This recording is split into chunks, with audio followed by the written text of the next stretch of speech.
Welcome to Dr. Jester Rant, and I'm gonna rant about this from ynetnews.com. Vienna attacker had previous terrorism conviction, official says. In summary, this is that terrorist attack in Vienna, Austria, that happened a few hours ago. And, well, what did you expect? It's Europe, and Europe has been kind of importing a lot of refugees who have a tendency to support a certain ideology, who absolutely 100% hates the Jews. And this is the result. Anti-Semitism back in Europe. Not like it was in vogue in the 30s, 40s, or something like that? No? Okay. Interior Minister Nehammer says initial investigations indicate that the suspect who was killed had sympathized with the Islamic State group. That's definitely not a news. Police searched his apartment and other premises as well. Austria top security official says the attacker killed in Vienna was a 20-year-old dual citizen of Austria and North Macedonia, who had previous terrorism convictions.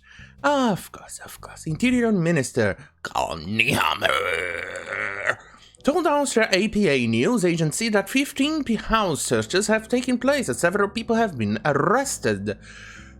5 people have died, including an assailant, and 17 others were wounded in a shooting in the heart of Vienna hours before a Wuhan virus lockdown started, Austrian authorities said Tuesday. I nearly said Australian. I nearly said that. Nearly. You know how bad that is when you confuse a country that exists with one that doesn't technically exist. Or it's a prison. 5 people have died, including... Okay, I already read that. Interior Minister Karl Nehammer said 2 men and 2 women have died from their injuries in the attack Monday evening. A suspected attacker who was carrying an assault rifle... What's an assault rifle? And a fake suicide vest was also shot and killed by police. We experienced an attack last night by at least one Islamist terrorist, Nehammer told reporters. He declined to elaborate, citing ongoing investigations. Let's jump to the meat. They say the officials were more than attacked that 1,000 personnel. We experienced an attack yesterday evening. More pictures, 75 years strong democracy and maturity, okay, more fillers. Gunman attacked 6 locations in central Vienna on Monday. 6 locations. Starting outside the main synagogue, witnesses described the men firing into crowds in bars with automatic rifles as many people took advantage of the last evening before a nationwide curfew was introduced because of the Wuhan virus. Witnesses described the men firing into crowds in bars, Police search among the historic event center, the hottest day for Austria in many years, in with the terror attack 72 weeks, Austria capital had so far been spared. Rabbi Shlomo Hofmeister. Holy shit, now that's one awesome surname. Hofmeister.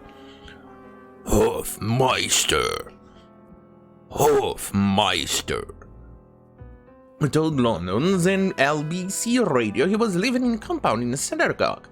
The synagogue, hearing shots, borders. We have several forces. Let's finish the article before I give a bit more of a context into this. This is out Europe. Our enemies must know we will win. French officials have ramped up security since the attacks in Paris. Nice, which I suspect is Macron has deployed thousands of soldiers to protect. Said in tweet that our prayers are with the people. These evil attacks innocent people must stop. This stands with Austria, France, and all of Europe in the fight against terrorists, including radical Islamic terrorists. Cookie cutter response. Democratic presidential candidate. Okay, this is let's see. Condemn what he called a horrific terrorist attack, my most outstanding against hate and violence. That's it? Aren't you going to denounce white supremacy?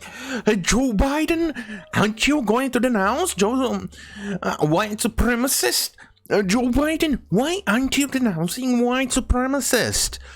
White supremacy? Joe Biden? Why is it so difficult for you to denounce white supremacists?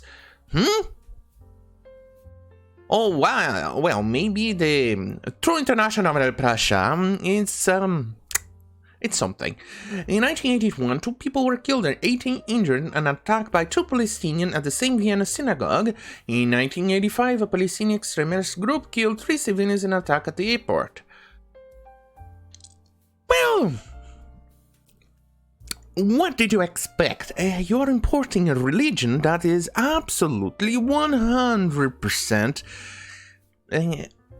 against Judaism, and a religion who absolutely 100% hates Jews. This is absolutely 100% what you can expect from people who follow this religion, or at least 90 or 95% of the followers of said religion. There is a point in which there are reformists, usually from the Ahmadiyya background. Imam Tawhidi is another one who are actually trying to reform the religion. And in my opinion, these people are heroes, because not only are they putting themselves into harm's way, some of them are doing it in their own Islamic countries, which includes Pakistan. And in those countries, these people are not even viewed as human beings. They are actively attacked, censored, and even killed. For instance, there's a Nobel Peace Prize winner in Pakistan. I believe he was Ahmadiyya, and the Pakistanis didn't even recognize him that much and vandalized his tomb often. Because of this, the Ahmadiyyas, it's one of the people who, the oldest sect of Islam that has tried to reform the religion, the Islamic religion. It's they have been suffering persecutions from the Sunni, Shiites, Wahhabis, and etc. for decades. I think more than 100 years. I forgot the exact year that the sect was founded, but it's been quite some time, and these people, I consider them heroes, especially the apostates as well. These people are standing against a tide, a tsunami of hate, and a tsunami that only wants to see them dead or killed. They are kind of like a pebble, but they're standing right there. They have a courage that I don't think I have. That's why I admire them so damn much. And why I think we should give a voice and listen to these people over what the control left has a tendency on doing. They prefer to listen to the demographic that absolutely supports censorship, who are absolutely hateful and anti-Semitic.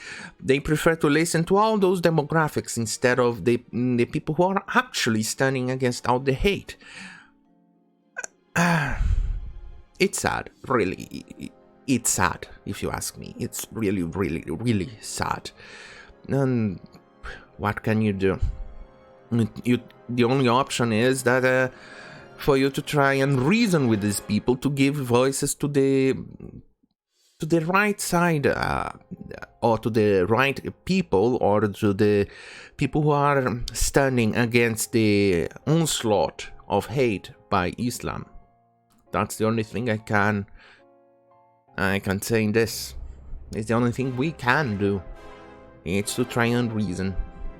Anyway, thank you for watching. Don't forget to like, share, and subscribe. I'm gonna be on call due to this election for today. If there's anything interesting popping up, I might just plunk my butt, stop gaming for a while, and record a video for today. And I wish I could actually say much about the polls or other things, but we all know that YouTube and big tech companies will eat my ass faster than a hot bitch in an Islamic country. Anyway, thank you for watching. See you on my next video. Good night.